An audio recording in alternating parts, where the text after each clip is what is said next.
사형입니다.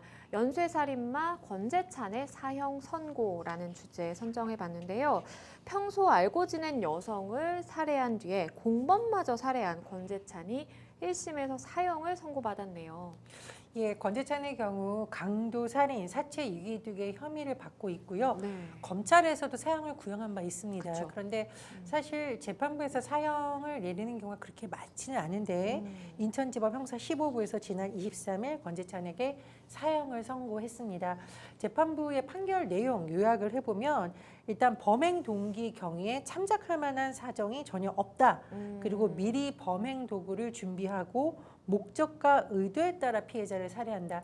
이건 보통 우리가 이제 우발적이다 이런 주장을 받아들이지 않았다라는 거고요. 그리고 결과는 매우 중대한데 진지하게 반성하고 있지 않다. 이건 이제 저희가 앞으로 재판 과정에서 한 진술을 다시 한번 살펴볼 텐데 아마 재판부에서도 그런 점을 많이 참작한 것으로 보입니다. 그리고요, 보통 우리가 이제 교화 가능성이 있다라고 할 때는 사형까지는 내리지 않는 것으로 보통 해석을 하는데 교화 가능성이 있다고 보기 어렵다라는 겁니다.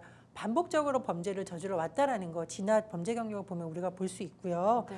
그리고 재차 살인 범죄를 저질렀다라는 점을 판단한 것으로 보이는데 이 권재찬의 경우에는 사실 이번 사건에 앞서서 강도 살인 혐의를 해서 징역 15년을 선고받은 바 있습니다. 네. 그리고 만기 출소 후 3년 8개월 만에 또 살해를 했는데 이런 점 등을 재판부가 참작한 것으로 보입니다. 사형이 굉장히 예외적 형벌이라는 점을 고려해도 피고인에게 책임을 묻고 재발 방지를 위해 사형을 선고한다. 이렇게 재판부가 또 강조하기로 했습니다. 재판부가 보기에 일단은 권재찬의 경우 전혀 교화 가능성이 없고 그렇기 때문에 사실은 이제 사형까지 선고를 하게 된 것으로 보이는데요. 정확하게 이번 사건의 경우에 워낙 뭐 이전의 사건들도 많았지만 이번 사건 경우에는 어떻게 이루어진 사건인지 짚어보면 알고 지내던 여성을 살해하고 그리고 그 여성의 시신을 유기하던 이제 그 과정에서 같이 도운 공범이 있었는데 그 공범까지 살해를 한 상황입니다. 좀 구체적으로 좀 어떻게 진행이 됐을까요? 일단 요약을 해보면 2021년 12월 4일 범행을 저지른 것으로 알려져 있는데요. 네. 인천의 한 상가 건물 지하 주차장에서 평소 알고 지내던 50대 여성 A씨를 살해하고 시신을 승용차 트렁크에 유기한 혐의가 있고요. 또 1,132만 원 가량의 금품도 훔쳤어요. 그런데 다음 날 공범인 40대 남성 B씨를 또 야산에서 네. 둔기로 때려서 살해하고 인근의 시신을 안매장한 혐의도 받습니다. 이제 B씨 같은 경우에는 살해를 하는 과정에서 직접 가담을 한 건 아니고요. 하지만 신용카드로 현금 인출한다거나 또는 시신 유기 당시 권재찬을 도운 것으로 지금 조사가 되고 있습니다.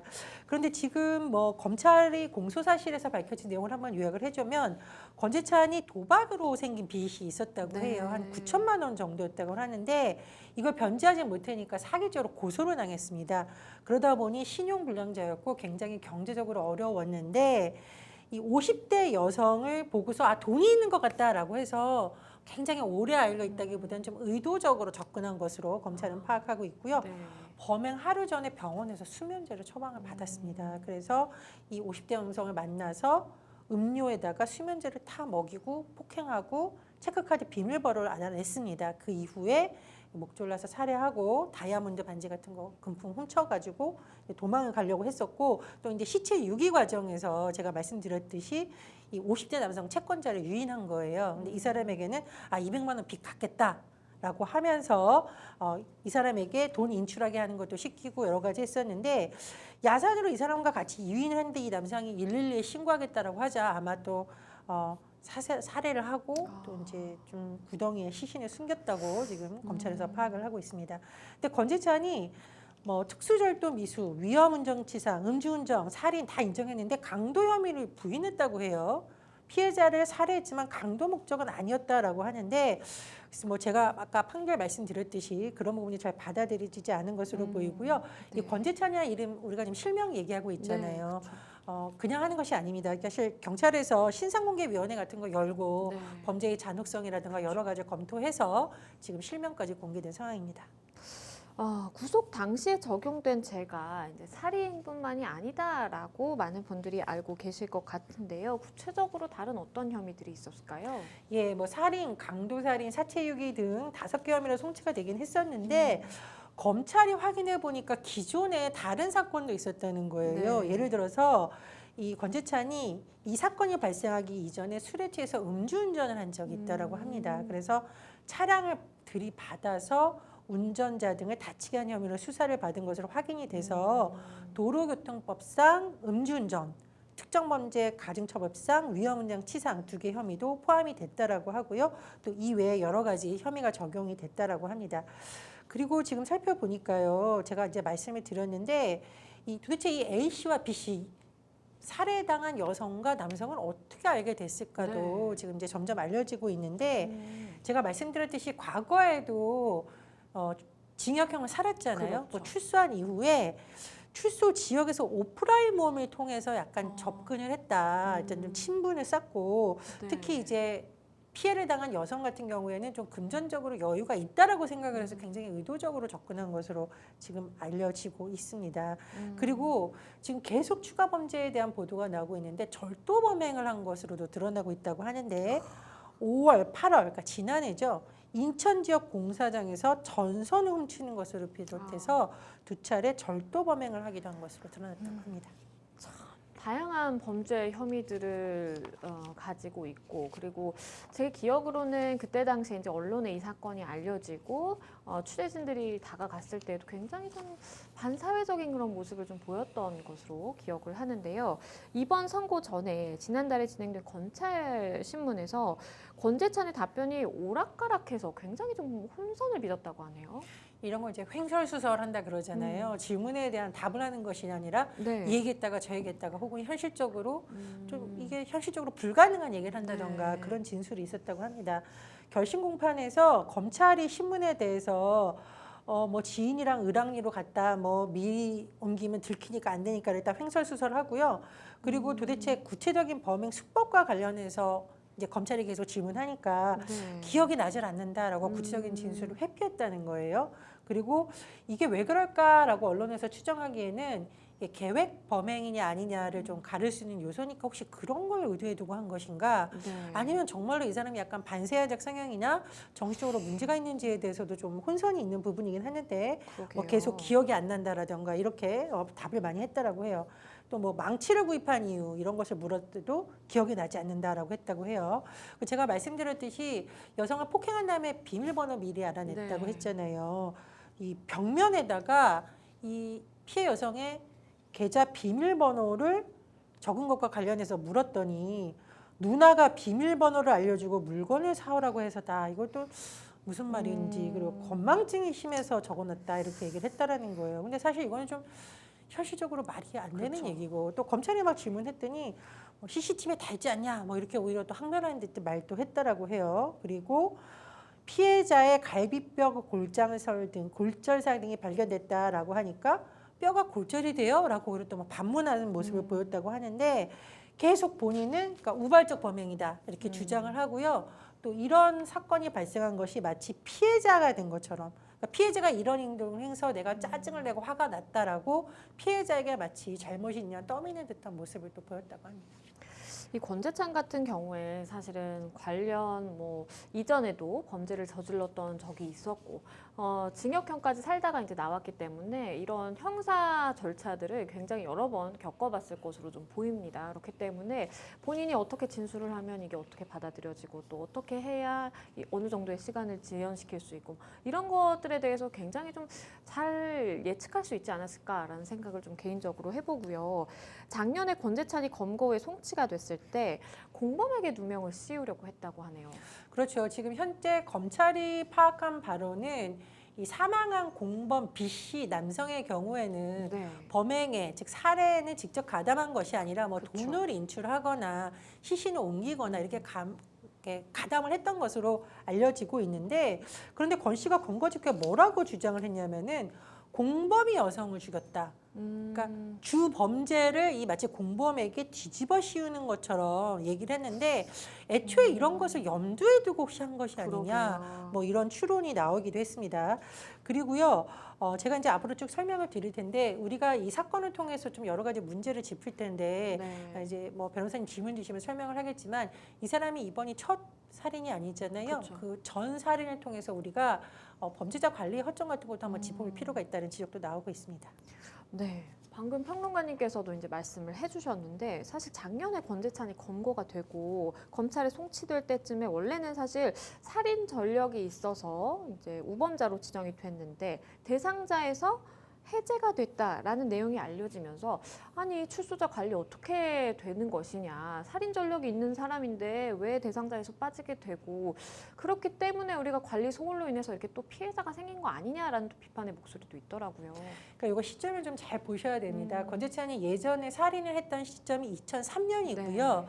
징역 15년을 살고 그 이후에 2018년 3월에 출소를 했습니다. 근데 2018년 3월 출소했을 당시에는 경찰이 이 권재찬이 재범 우려가 높다고 판단을 했었고요. 그리고 네.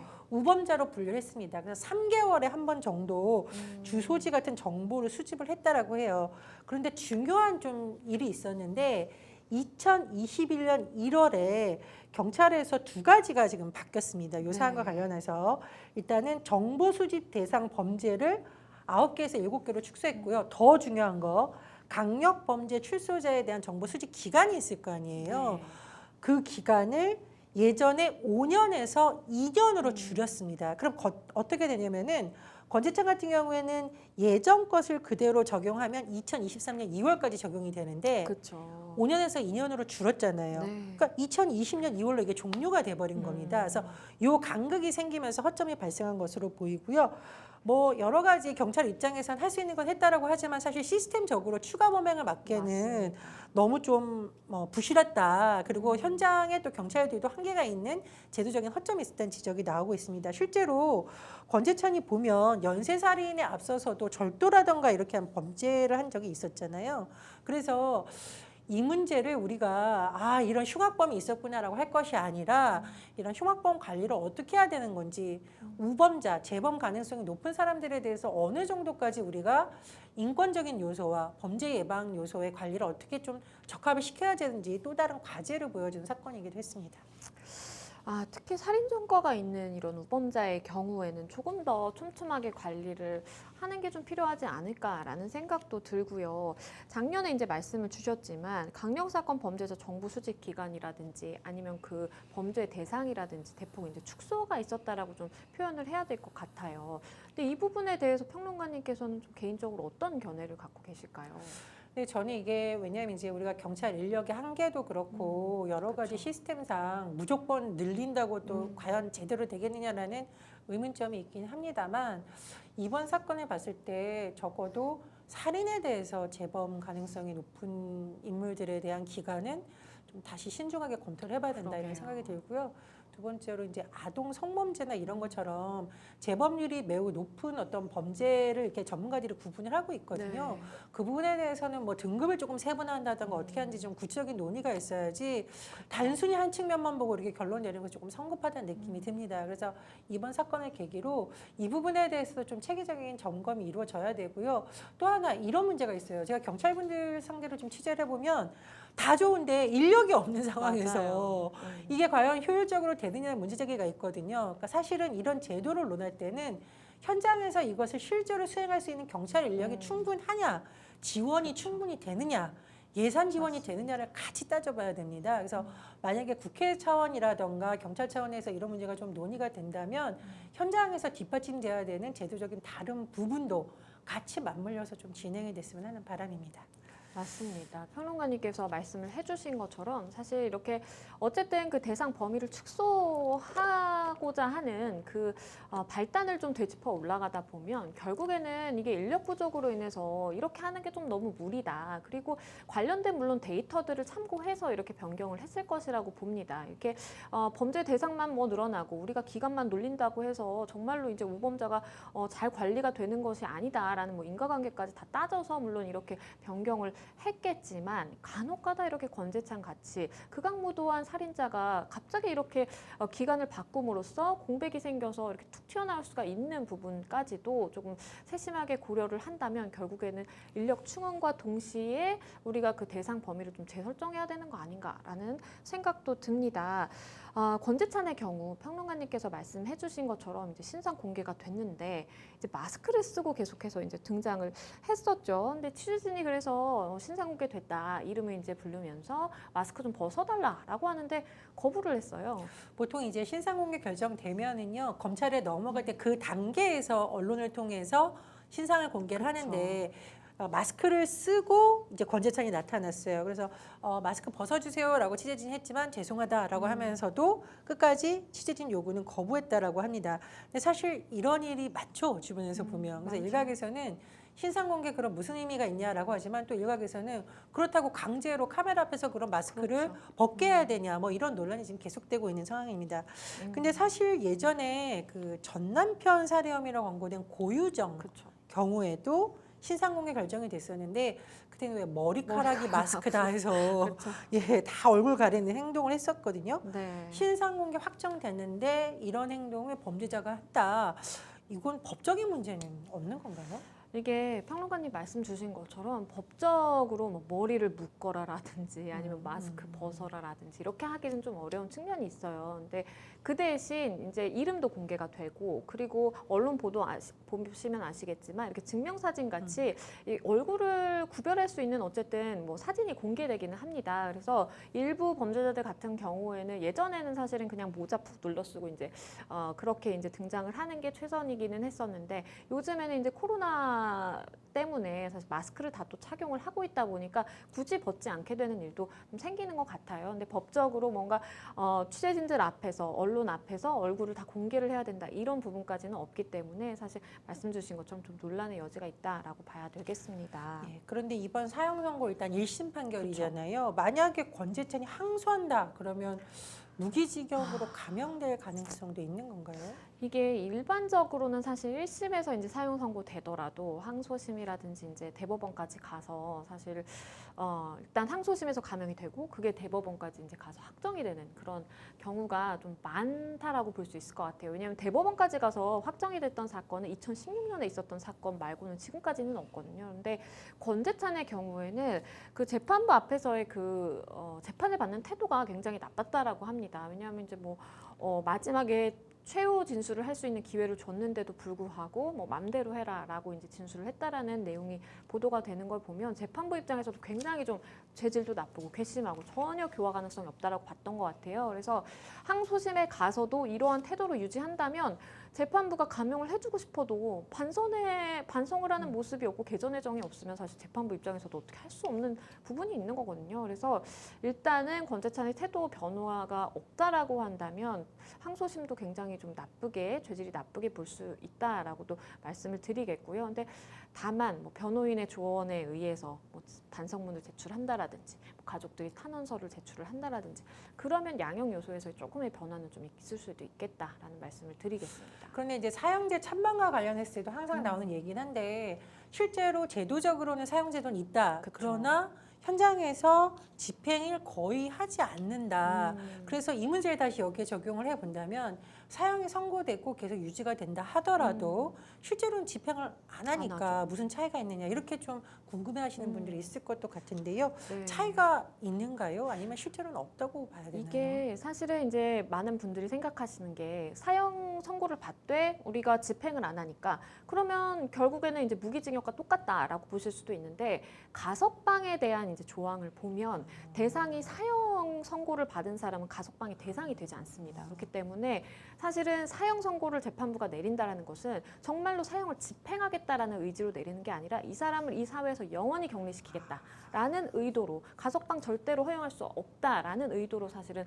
사형 선고를 하는 거거든요. 그래서 권재찬의 경우에도 사실은 재판부가 이 사람은 교화 가능성이 없고 나오면 분명히 또 범죄를 이런 강력 범죄를 저지를 것이기 때문에 영원히 사회에서 격리시켜야 된다라는 취지로 사실 사형 선고를 한 겁니다. 그래서 뭐 사형제도의 찬반 논란이 늘 있는 문제기는 하지만 사형을 또 쉽게 없앨 수 없는 이유는 우리 무기징역을 선고하게 되면 말씀드린 것처럼 가석방으로 나올 수 있고 그래서 이제 얘기가 되는 것이 가석방 없는 무기징역을 선고를 할 수 있는 그런 기반이 마련되지 않는 이상 사형제도는 뭐 집행은 안 될지언정 어쨌든 선고는 가능하다라는 의견도 사실 많습니다. 그래서 사실 집행이 될 가능성은 없습니다. 제가 보기에도 이제 없지만 하지만 영원히 사회화 격리시킨다는 그런 의미로 좀 해석을 해주시면 좋을 것 같습니다. 사실 이런 강력범죄 저지른 사건들 보면 좀 마음이 참 무거워요. 근데 저는 이 사형제도에 대해서 토론을 많이 하지만 늘 마음이 무거운 것이 피해자들 입장에서는 맞습니다. 또 중벌을 내려야 된다. 특히 그렇죠. 아이를 잃은 부모들의 입장에서는 무기징역이 가볍다고 생각하는 경우가 그렇죠. 있습니다. 그래서 참 이게 어려운 부분인 것 같고요. 우리 오늘 주제에서 대화를 나눴지만 사실은 그래도 이런 범죄를 막을 수 있었다면 얼마나 좋았을까 이런 생각이 늘 듭니다. 그래서 우리가 이 지금 생생법률쇼 하면서 이런 제도적인 문제를 짚는 것도 아마 이런 극악무도한 사건이 있었지라는 흥미위주의 접근보다는 우리가 제도적으로 생각할 문제에 대해서 시청자분들도 함께 생각해봤으면 좋겠다 그런 취지인 것으로 보입니다. 네, 오늘은 권재찬 관련 사건에 대해서 짚어봤습니다.